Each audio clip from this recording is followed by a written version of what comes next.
Welcome to today's webinar titled Effective Discipline for Preteens Ages 10 to 12. We are thrilled to have Tom Sherman with us today. Tom Sherman currently works with the Military One-Source program, where he has served as a clinical supervisor for 3.5 years. He has also worked with children and adults with mental health and substance use disorders. He also teaches master-level counseling, courses in diversity, ethics, assessment, and internship. Without further delay, I will turn things over to Tom Sherman. Hello, everyone. Thank you for joining our presentation today. Before we get into the meat of our discussion, I just wanted to go over a brief disclaimer. The appearance of the hyperlinks does not constitute endorsement by the Department of Defense of this website or the information, products, or services contained therein. For other than authorized activities such as military exchanges and morale, welfare, and recreation sites, the Department of Defense does not exercise any editorial control over the information you may find at these locations. Such links are provided consistent with the stated purpose of the Department of Defense sponsored webinar. All right. Again, thank you for joining us.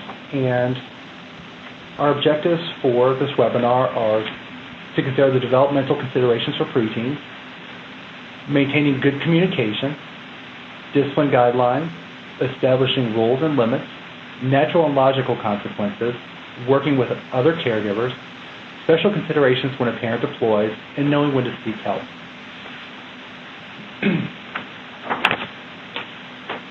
So the overview of what we'll go cover in the next couple slides. The word discipline means to teach. It does not mean to punish or control.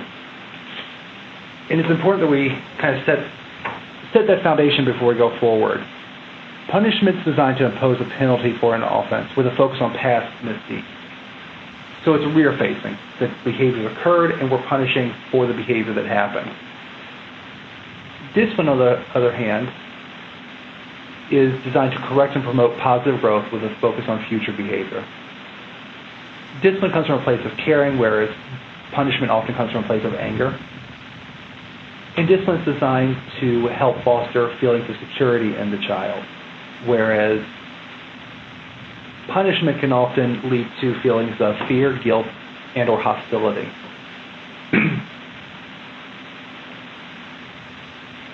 Effective discipline teaches self-control, enhances self-esteem, and teaches respect for others. There's three focuses of discipline: instruction, training, and correction. So instruction, letting the child know what's expected of them. Training, when they don't provide the behavior or they're not quite there, we show them what the expectation is. And then correction. So if they try and aren't successful, we look forward. How can we make sure this behavior happens in the future? Children need caring adults to help them control their behavior. They're not adults yet. They lack some of those self-regulatory mechanisms that we as adults have that keep us functioning in pro-social ways. And effective discipline requires understanding of where the child is developing. So again, not adults, where are they kind of in their process?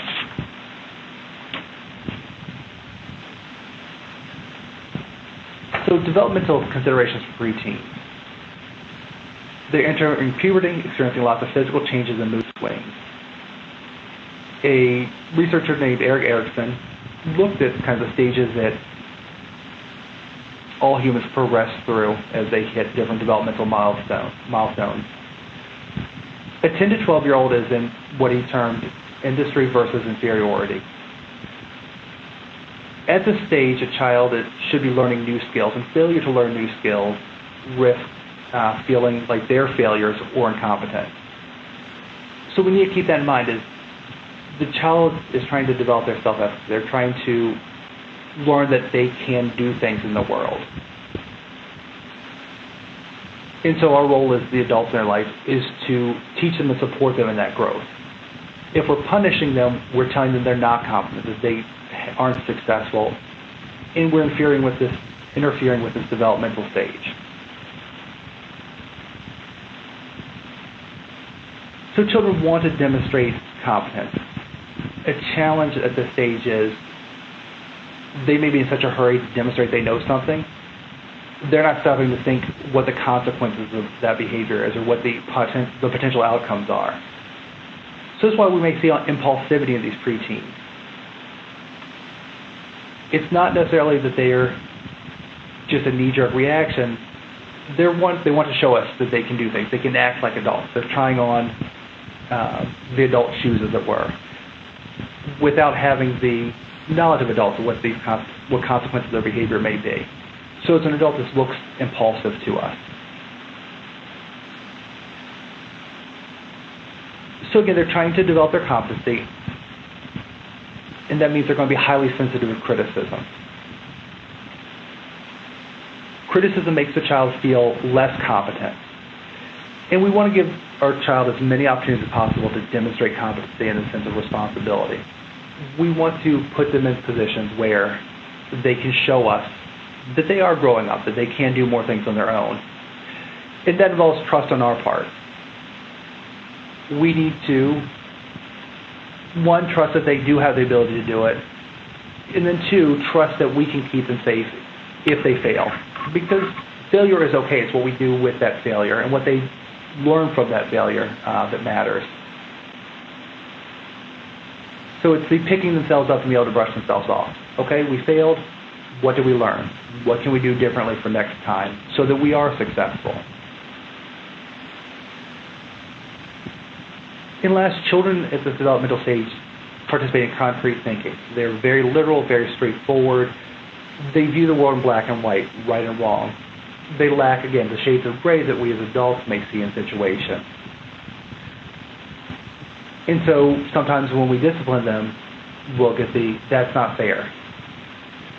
Not understanding that there's a rationale behind why they're being disciplined, why they're getting these consequences from that. And part of what we'll talk about today is helping the child learn the reason behind the consequences.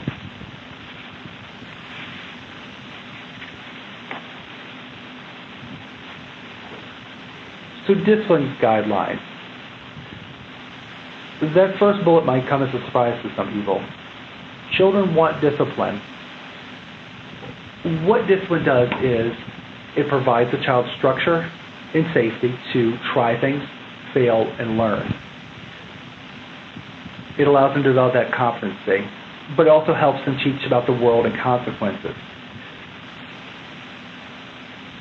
If the child doesn't understand consequences of their behavior, the world becomes a very unstable place. If I do this, what's the outcome going to be? So, for example, us as adults, if I don't show up to work, I'm likely to get fired. I understand there's a consequence to my behavior because my workplace is going to be consistent in, if I don't show up, something's going to happen. And children are looking for the structure, and parents are often the first place that provides that structure. And children may also struggle with the transition between school and home because school tends to be a much more structured situation. And if they don't encounter the same structure at home, they may lose that clear sight of what behaviors are appropriate. What's appropriate at home is usually appropriate for school, with some exceptions. But they're looking for that rigor. They're looking for that boundary to be drawn for them of, I don't have to worry about what the consequences are going to be. I know if I react this way, this will be my consequence. So I can dedicate mental energy to other tasks, not worrying about how's this adult going to respond this time. So, for example, if we punish a child one day for not mowing the lawn, and then another time we mow the lawn for them because it's not worth the fight, the child can learn that sometimes there's a benefit from being non-compliant. It's worth the risk because of the lack of stability and consistency of, I had to stay in my room this one time, but this other time, Mom, Dad mowed the lawn for me. So maybe I'll roll the dice and see what response I'm going to get from an adult this time. If every time they don't mow the lawn, they go to their room until they come out and mow it, they know that they can't avoid the behavior, and they also know that how we're going to react to them. We want to remain calm when disciplining. Again, this is usually a difference between discipline and punishment, because we're usually angry when we're punishing. is we're at our wit's end. By remaining calm, we need to remember that children are watching how we react. If we lose our temper through yelling or aggression, it may damage the child's sense of competency or teach them that yelling and aggression is an effective way to resolve issues. Because they give in when we yell at them or aggressive towards them. They may get in their mind that being aggressive or yelling at us may help them win a future argument.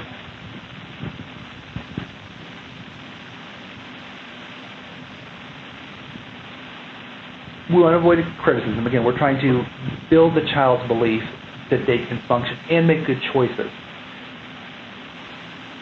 And we need to be careful not to essentialize the child, because children will test our nerves.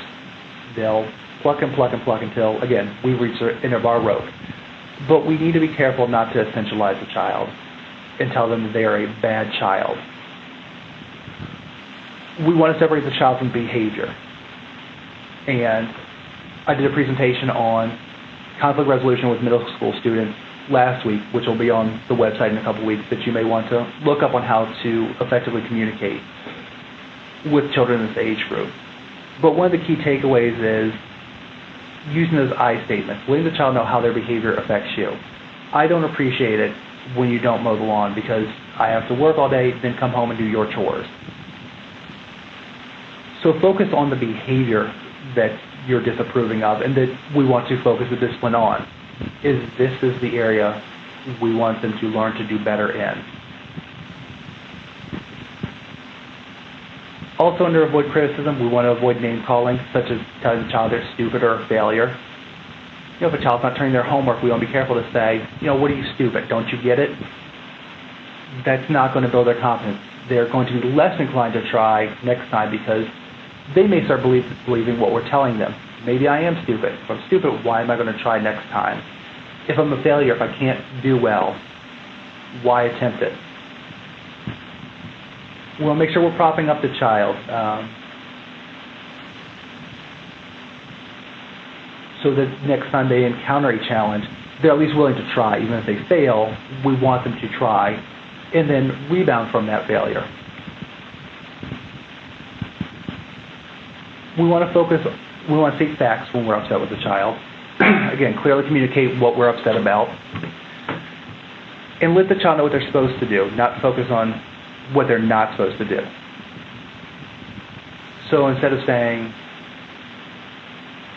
don't do this, don't do that, set the expectation that you expect the child to do well. This is what I expect of you. This is what I want you to do. Because then we're setting them up to live up to our expectations instead of hitting a boundary and putting us in a place we have to punish. You've now crossed the boundary when I told you not to do something. And my limited recourse tends towards punishment versus this is what I expect you to do. The child can then come to us and say, I tried this, it didn't work, or I'm stuck. What can I do next? And so again, we're in that teaching position versus disciplining position.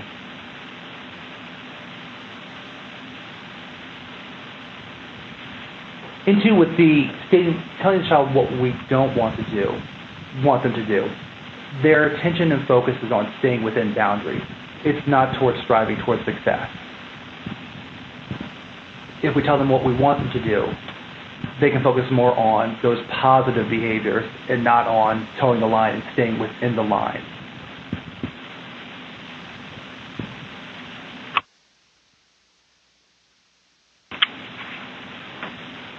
So now, of course, children will overstep their bounds, and we have to establish rules and limits to provide them with that sense of stability we've talked about.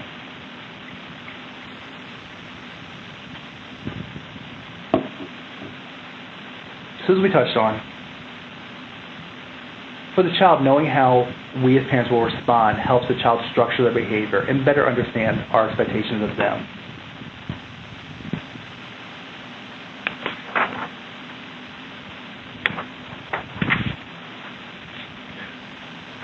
Sorry, I got turned around to my notes. I want to touch on giving rewards and not bribes real quick. The difference between rewards and bribes is rewards are pre-established goalposts, whereas bribes are If you walk with me through the grocery store, we'll get a candy bar at the end. That's incentivizing the child's behavior because the child is already acting out and we're trying to get them in line. Rewards are, the child knows, if they mow, allowance is a good example of a reward. If you mow the lawn, I'll give you your allowance. You'll earn $2. If you do the dishes throughout the week, I'll give you another $1. Rewards are based on that expectation of behavior. Know what I'm looking for, know how you need to respond to get that reward. And the last, we've hit on this several times, is be a good role model. The child's looking towards you on how to manage challenges, manage conflicts, and how you support them.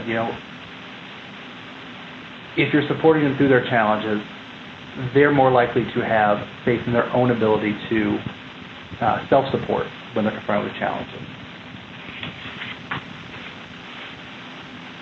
All right, now on to establishing rules and limits.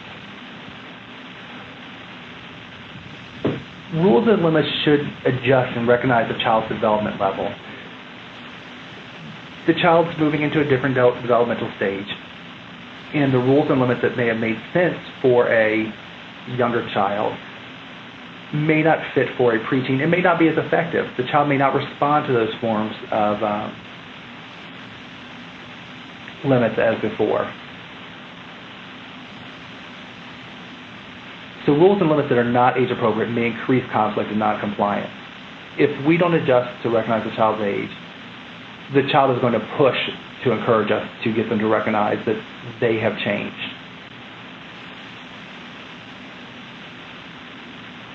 Part of this recognition is involving the child in the discussion about rules and consequences. If we pull the child in and solicit them for what they think is appropriate rules and consequences for the family, they're going to feel valued. There's an adult that they respect asking for their opinion and asking them what they think their level of competence is.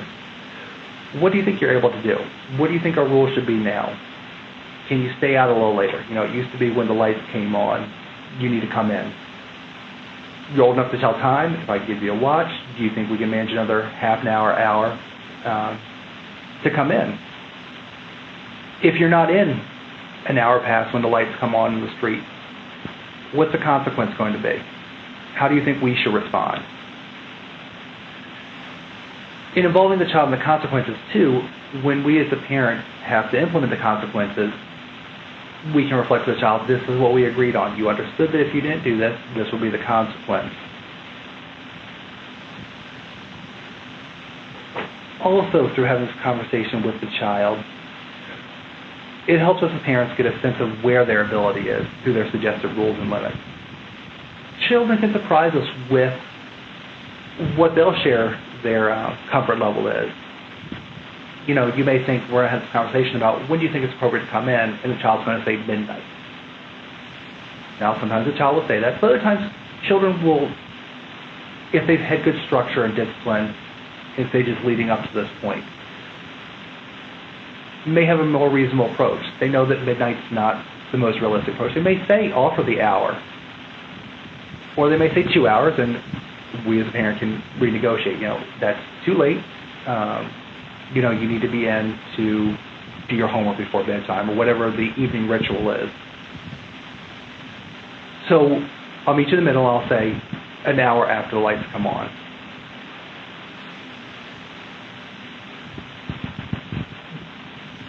Doing this negotiation helps the child too, one, recognize that we value their contribution, but also with another, we're kind of watching out for them of, I don't think you're quite there yet. And sometimes with some behavior, it can help us set the steps towards, here's what I need to see from you before we can reach this new limit. So maybe, your current limit is you need to do your homework when you get home from school. Child comes back and says, I want to do it in the hour before bedtime. Okay, so this is a child who maybe has historically had issues with homework. Show me for a month that you can turn in all your homework. And if you can do that, we can then revisit, can you do your homework an hour before bedtime or an hour after you come in from playing? So we're also not closing the door when we have some of these negotiations. We're telling the child, again, what our expectations are and what they can do to gain our trust, to gain different rules and limits.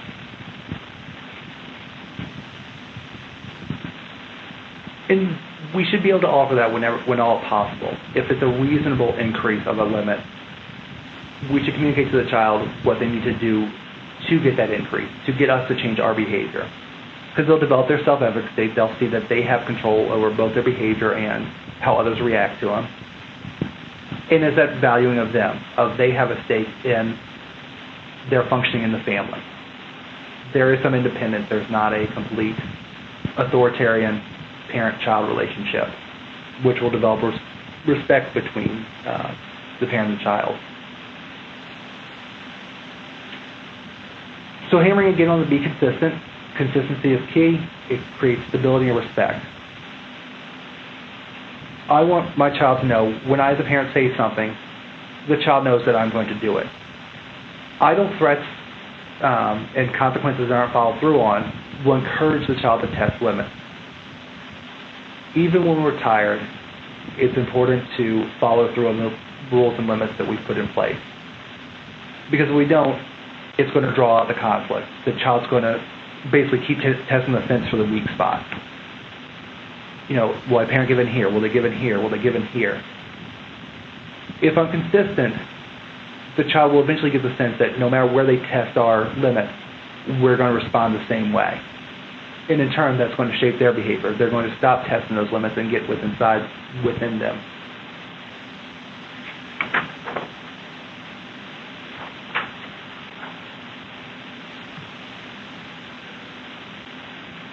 So the child's exceeded their limits or rules, and we have to impose a consequence. We, just like the rewards, we want consequences established ahead of time. We want the child to know that if you do this, this will occur. We don't want to be reactionary. So we want consequences to be completed quickly and give the child a chance to try again. Consequences should be near in proximity in time to the event. You know, it's not when we get home, you're going to, in like 3 hours from now, you're going to have to go to your room. We want to be as immediate as possible.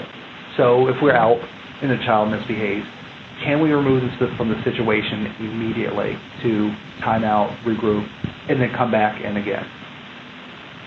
So the child's being rude at the dinner table. We're out at a nice restaurant. Can I take the child out to the waiting room, lobby, outside? You know, you need to sit out here for 10 minutes, think about what you're doing, and then you can come back and try again. The trying again is key to the competency, is we want the child to have the chance to demonstrate the competency in that situation. So we don't want to completely pull them out where they can't come back and try again.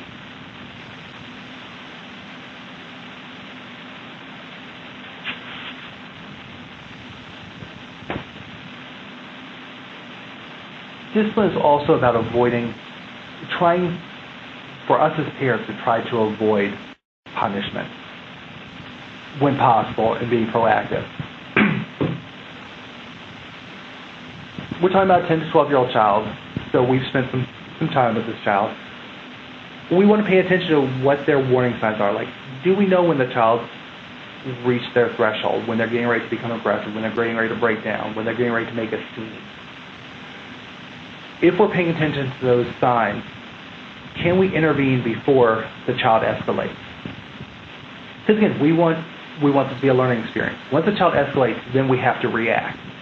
If we tend to the warning signs before the child escalates, we can both defuse and give the child a chance to demonstrate corrective behavior.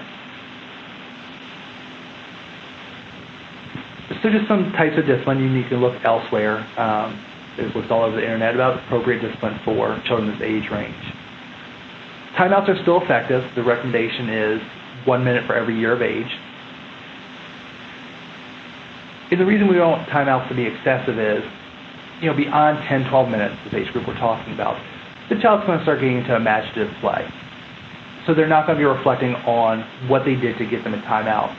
They're just going to be daydreaming. They're going to be thinking about other things, and the consequence is going to lose its impact. So we do want to constrain timeouts to a reasonable time frame. We want to offer choices. If you don't clean your room, then you can't go out. So the going out is loss of time with friends as a form of discipline. And then, of course, there's the ever-popular loss of privileges with electronics for noncompliance. Loss of TV, loss of phone, loss of video games. With the consequences, it really is kind of figuring out what is, and this is a trade-off to looking on the internet, is these are general tips for discipline versus specific ones, is you want to know what your child values. What will get them to comply. If your child doesn't really watch TV, taking away TV is probably not going to change their behavior.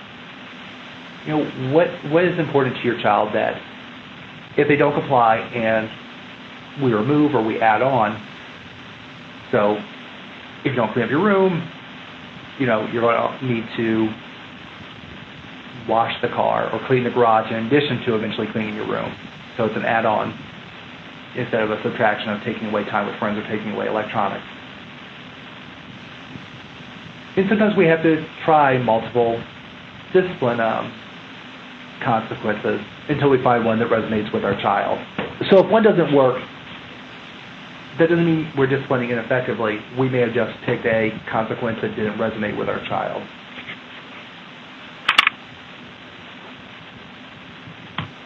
So two types of consequences. Natural consequences. Natural consequences are a natural result of the behavior. An example of this is the child is mean to their friends. And as a consequence of their meanness, the friends no longer want to spend time with them. Another example is the child spends money on trivial things, and when a new video game comes out, they don't have the money for it because they spent their money on trivial things. These consequences are imposed by the parents. So in the first example, they're imposed by the friends. In the second one, they're imposed on themselves because they don't have the funds. This allows the child to own the problem and face the consequences. It will involve some suffering in the short term, but it encourages change in the long term. If the child doesn't have to feel the pain of their choices, they don't learn a lesson. So we want to be careful not to rescue them.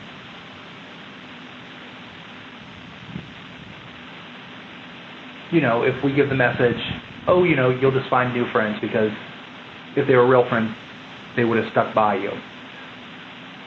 We probably want to communicate to the child, because you were mean, these children no longer want to be your friends. Or, floating a loan, like, I'll give you some money so you can buy the video game and you can just pay me back. No, let the child have to resave their allowance, whatever they have to do in order to afford the video game. Let them experience the pain of their consequences. And then when the similar issues come up in the future, they have something to reflect back on. Parents didn't rescue me. I need to think about how to solve this on my own. With the developing of competency of I can resolve this on my own because I didn't solve it last time and I didn't like what the results were. So thinking in the future, here's what I'll do next time.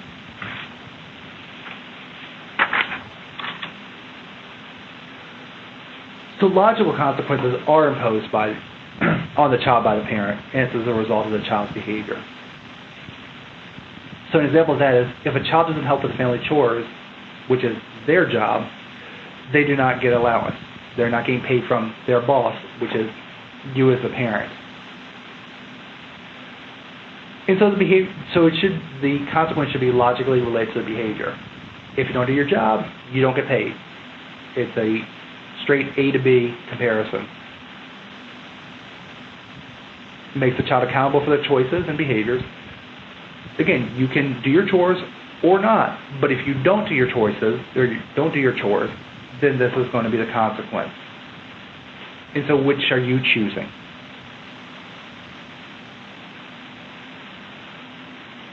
And a lot of the problems belong to them, not you. Again, focusing on that choice. This happened because you chose to do or not to do this behavior. Having the discussion following these consequences is important, though. We want to help the child understand how their choices resulted in the consequence. Because sometimes, again, the child may not understand, even though we as adults, again, think, you didn't do your chores, you don't get paid. The child may not get that, especially if we don't pay them immediately after they do their chore. So seeing that and having that conversation of maybe when it's payday for the child, if you give them an allowance on Friday, of we're not getting our allowance this week because you chose not to do your chores. Do you understand? And checking in, do you understand why you're not getting your allowance this week? Because if we can get the child to articulate, I'm not getting my allowance because I chose not to do the chore, we're getting them to own the behavior, own the consequence, and also recognize there's a choice for next time. Okay, so we didn't do our chores next week. What can we do differently next week so you get your allowance? It allows the child to problem solve, which is a skill we want to help them develop.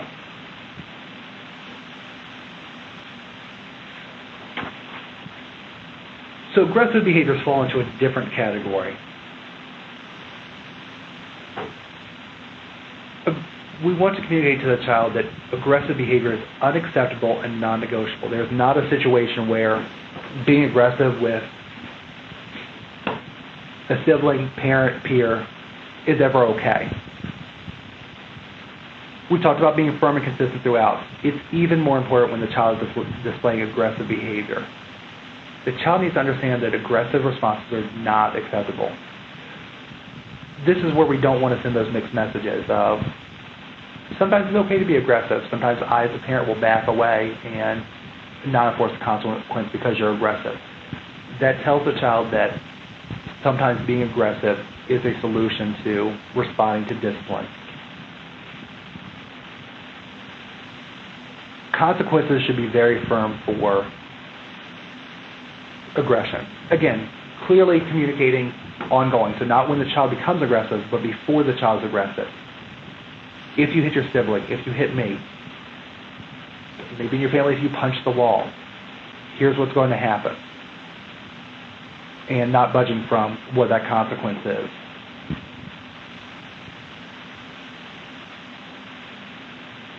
As we're talking about discipline, though, and being preventative and being proactive, what we want to think about is helping the child find other outlets for their frustration. Because aggression is usually an endpoint. Something is built up over time and has resulted in an explosion. So how can we basically let the steam off before the kettle boils? We may want to help them find physical outlets for that frustration, such as sports, using a punching bag. Can we change the situation? So when I worked with middle schoolers, this is one of the things I always hammered on them. Were you able to leave the situation? Can you walk away? So helping the child recognize they can do a self-imposed timeout. If you feel yourself being frustrated, if you feel like you're going to punch someone, can you walk away?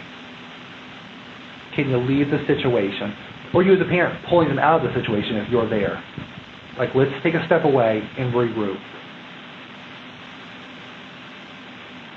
Helping the child learn stress reduction techniques, whether they're guided breathing exercises, counting until they're calm. Those are effective methods. And then the last here on my list, but it's probably the most important one, is learning to communicate feelings appropriately instead of through aggression. Encouraging the child to discuss what is upsetting them, what is frustrating them, what is making them sad. Because those emotions are usually what's under anger. Anger is a secondary emotion. I'm angry because I'm sad about something. I'm angry because I'm frustrated, feeling incompetent about something. So how can we communicate before you punch, before you hit something? Even as a parent, one of the things you want to look for is, are they balling up their fists? Are they looking tense? So watching for those cues and then asking, what's going on right now for you? What are you feeling right now? And then reinforcing and encouraging them, like, I appreciate you sharing with me that you're frustrated. I appreciate you sharing with me that you're angry. And here's what our next steps are.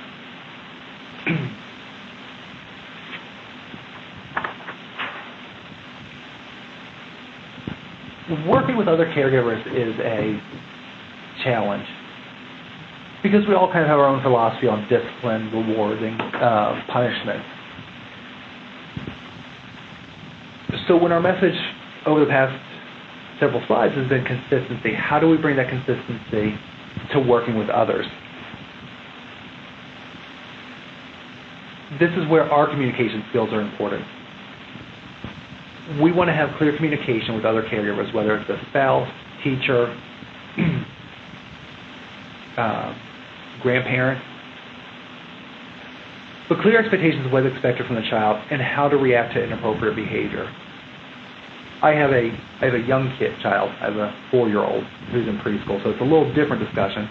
But I was discussing with his teacher about us using timeouts at home and encouraging them to use timeouts at school so that we're disciplining in the same way. So we're having the same expectations of if you're not listening, if you're not participating, you need to sit in the chair by yourself. You don't get to engage in another activity that you may enjoy. But we want to approach that conversation respectfully and hear what the other person's approach is and what their expectations are.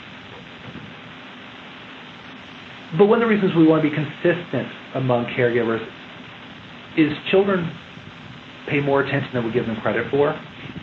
And if they see caregivers at odds over discipline about what's important, what's not important, they'll begin to split. They'll try to turn the caregivers against each other. Well, mom lets me do this, or dad lets me do that, or when I do this, here's what mom does.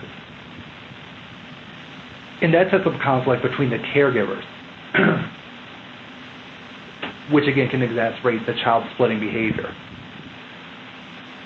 It's okay to disagree if a form of discipline isn't how you would handle it, but have the discussion not in front of the child.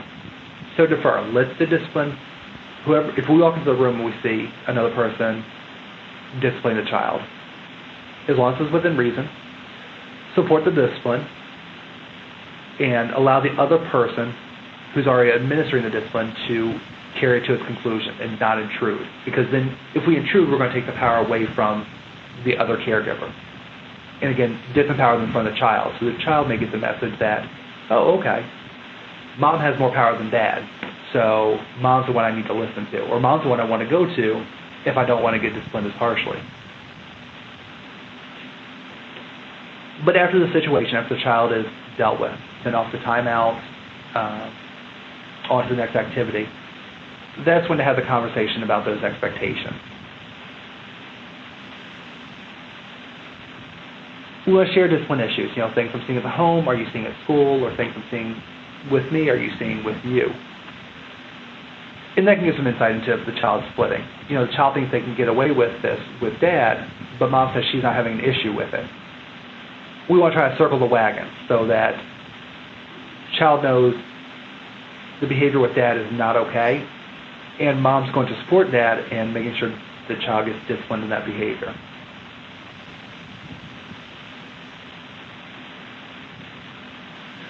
We also want to have a similar reward system, and we want to communicate positive behavior. Focusing on the positive is what we can do next instead of failures is really what we want to focus in on discipline at this developmental stage. We want the child to know that we're paying attention to when they do good things and praise or reward that behavior so that they're likely to do it again. Like, okay, I did something good and it was noticed. Because it's very easy to get that habit. And the child gets that mindset of, I did something bad and I got punished. And my parents only notice when I'm doing bad things. So why am I going to try to do good things? That's not noticed, that's not encouraged. So I'm less likely to strive and improve myself. I'm more likely to stay within bounds, but not develop pro-social behaviors.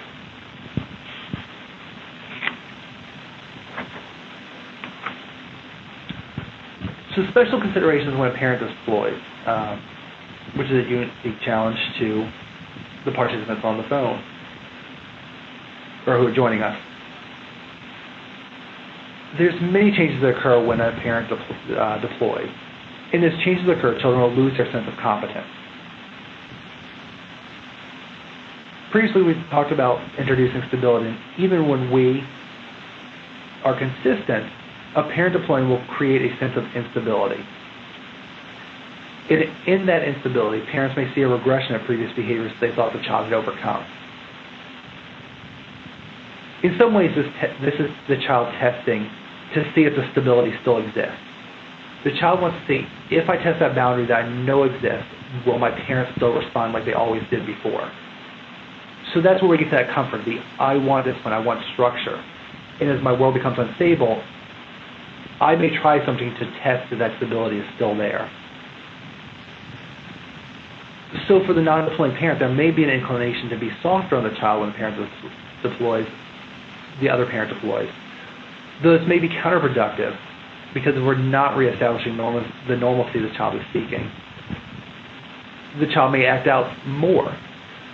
So, okay, I tried this boundary to find that stability. Mom or dad was nice to me because the other parent is deployed. And so I didn't find that boundary I was expecting to find. So I'm going to try bigger, more inappropriate behavior because I'm looking for that boundary. I'm looking to reestablish that sense of control and stability. Behavior issues may also increase if the deploying parent is seen as a primary disciplinarian.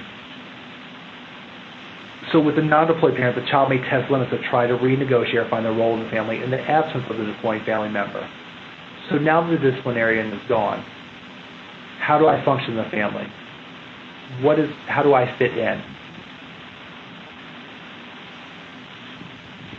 And so recognizing that, again, this is a child trying to figure out in a new family system where the stability is. And so maintaining those rules and limits stays important. Also, it's important, this is why it's important for parents and caregivers to support each other in front of the child prior to deployment. So the child learns to see the parents as a unified front, and it may make deployment, make the transition during deployment easier. Both mom and dad have the same expectations for me. Even if mom's more the disciplinarian and she's deploying, I still have a sense of dad. I know that they were a partnership and things won't change that much even with mom deployed.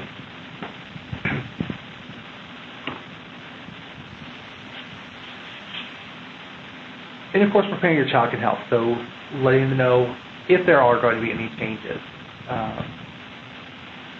Sometimes the rules do have to change, limits do have to change when one parent deploys. So we can have that joint discussion before the deployment of here's how things are going to change, here's what our expectations are while mom or dad is deployed. Discipline's, again, forward-facing. We want to lay the groundwork before we need to. And so the same is true in deployment. What groundwork do we need to put in place before a parent deploys so the child knows what's next?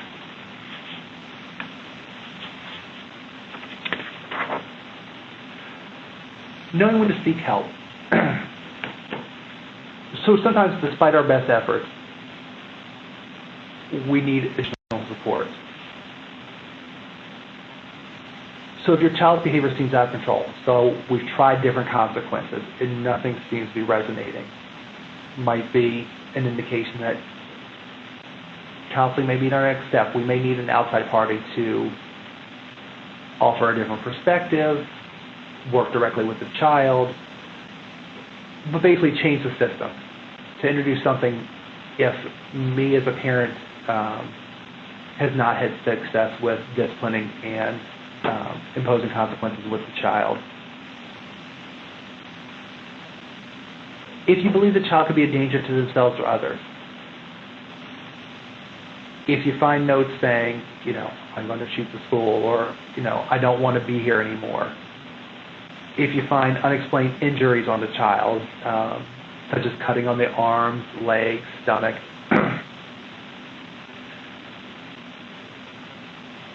It's always good to get a second opinion just to make sure the child is safe, because we don't want to ignore warning signs and the worst happen. If we attend to warning signs and they're just struggling with growth, they're just communication of emotions, and we've done an assessment from a professional and confirmed that no harm, no foul, we're no worse off. So if you're hearing the child communicate things or seeing things that concern you, I'd encourage you to go get an assessment, speak with a counselor or psychologist, just to make sure that we can put those concerns to rest. Or attend to them if they're not just concerns. Watching if your child's becoming isolated and withdrawn from friends. This may be indicative of a bigger issue such as depression. Evidence of drug use. If you find paraphernalia, smell it on your child. Again, with this one above it, the isolation, withdrawal from old friends may be indicative of substance use. So the child's hanging out with different friends that you're not familiar with. They may be shifting into a different group where drug use is more acceptable.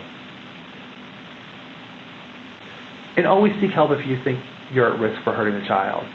So if you feel so stressed out that you don't think you can effectively discipline without punishing to the point of hurting the child, seek professional help.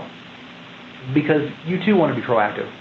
You want to get the help you need before someone is forcing you to get help because you took it a step too far with discipline.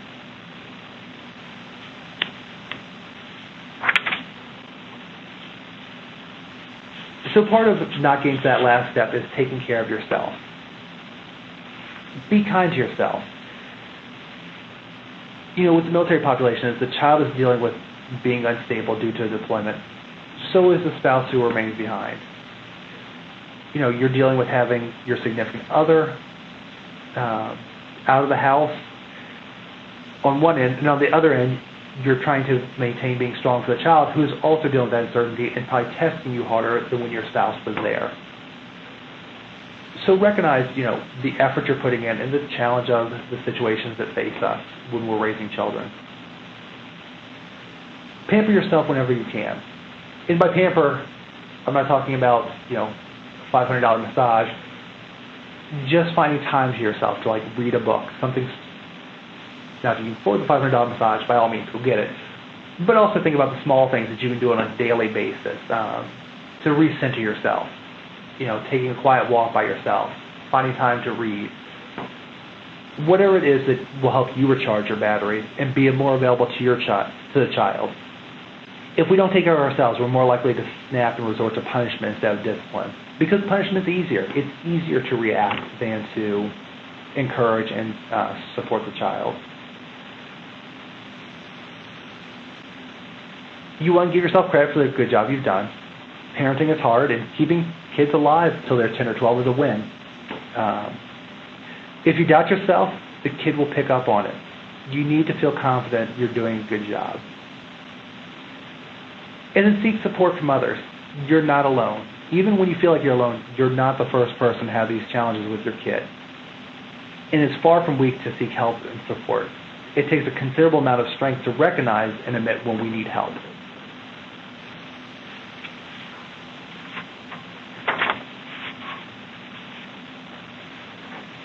So in conclusion, rules and limits provide children with a sense of stability. Effective discipline teaches the child self-control so they can manage themselves when we're not there.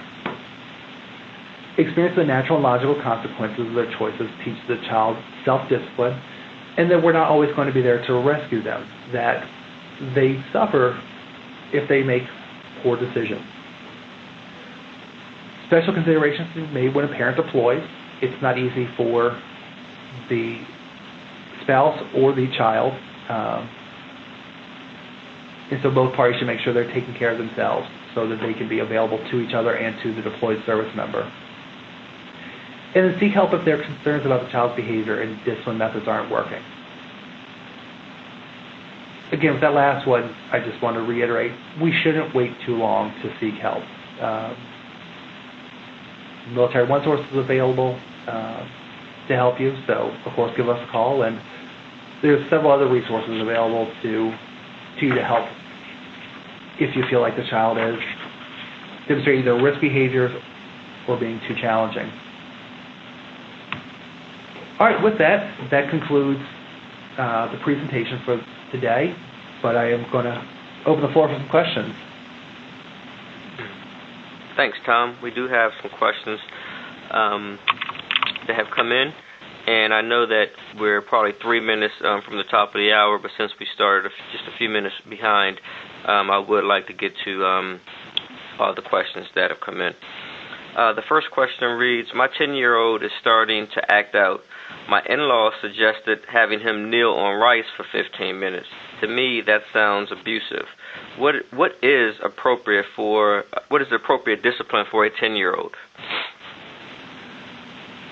So we talked about the natural and logical consequences, and I can't think of a situation where kneeling on rice would either be a natural or a logical consequence, unless you spilled rice on the floor and you were kneeling down to have to pick it up. So I'd agree, that's probably a shade too far. Without knowing the actual behavior issues you're talking about, it's hard to think about what's the logical or natural consequence for that. But I just go back to what we talked about, time out. Is it taking away some object of value? Maybe even asking the child, this is what you've done. How should I respond to you? But yes, I would stay away from the kneeling on rice because it's discipline, and it will encourage the child to avoid getting punished instead of demonstrating the proactive behavior. So instead of doing what's right, I'm going to avoid doing what's wrong, or just not getting caught, which is that sphere you get into when we talk about punishing. Is I only get punished if my parents find out, so I just have to be sneakier about what I do, versus the discipline, which is I want my parents to see me do good things so I can get the positive praise from them. Okay, thank you. Next question reads, is it easier to prevent behavior by having structure and rules? Yes, as we talked about on the slides, it's great for both parties, because when you're stressed out, if you have clear structure and rules, you as a parent also know how you need to respond. You're not trying to think of on the fly, this child has driven me nuts and now I need to punish them. You have a fallback on, the child's done this is how I'm going to react. And from the other direction, the child knows, I've done this and I know this is how my parent's going to react. So I would say yes, having structure and rules really helps the child thrive and develop that competency and work to do what's right instead of avoiding what's wrong. And this question is coming from the person who made the suggestion about what her in-laws and the rice. So are you saying, should the discipline be related to the severity of the infraction?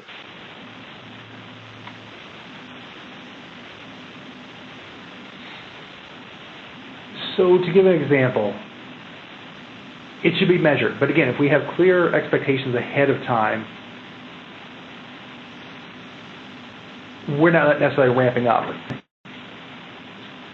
So if I know the child values this phone, if I know that's kind of the end point of, if I take away the phone, the child's going to be compliant because that's what they find most rewarding. The key to good discipline, too, is with the child knowing how you're going to react, is to not actually introduce the consequence. We want the child to know, if you do this, this is what's going to happen. So the child makes a better choice of, okay, I don't want that consequence, so I'm going to act in this way. And yes, I think it's appropriate, depending on the severity, to have an increasing level of consequence. But I want I would want to know in my mind, and I would want the child to know ahead of time, what is that consequence? I don't want it to be a surprise. Because again, I want the child to choose. I don't want to be like, surprise, here's how you're getting, again, punished now because you've done this. I want you to not do this, or I want you to do this because I want you to avoid this consequence. I don't want to have to implement the consequence. Okay, next question reads, I find myself giving out punishments in anger. What suggestions can you provide that will assist me?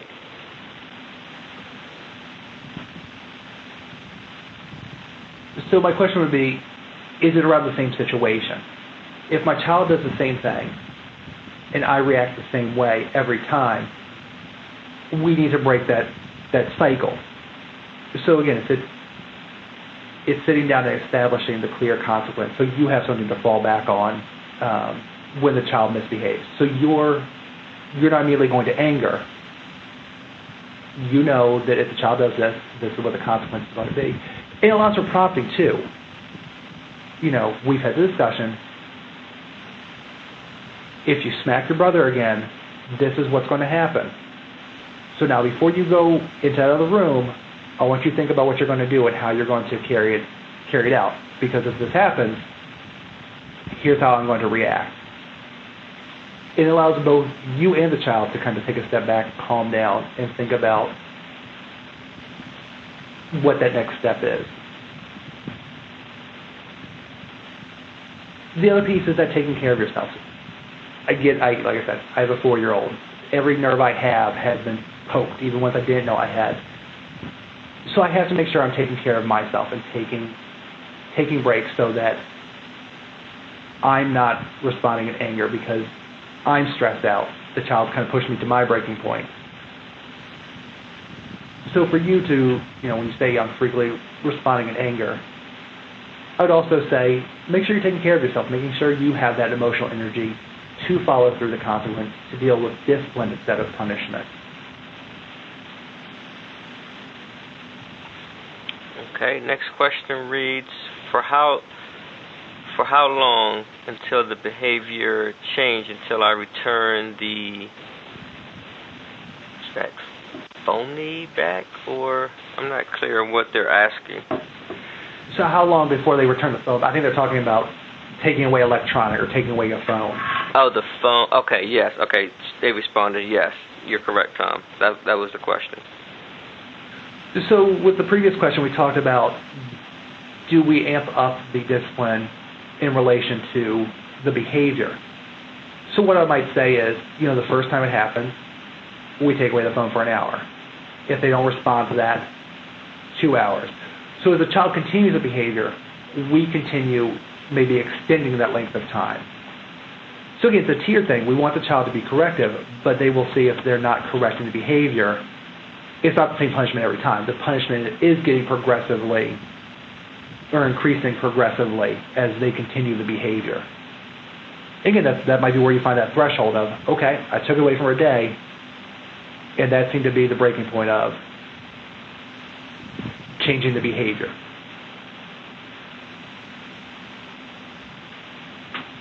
So I know next time the child demonstrates behavior, we start at a day. If you do this again, we're going to take it away for a day. And so that discipline hangs out there as the standing threshold standard for the behavior.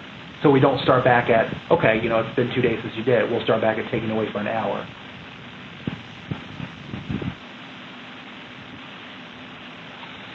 Well, at this time, we don't have any further questions that have come into the queue. So I would like to thank Tom Sherman for sharing his invaluable experience and expertise. I would also like to thank our attendees for participating in today's webinar.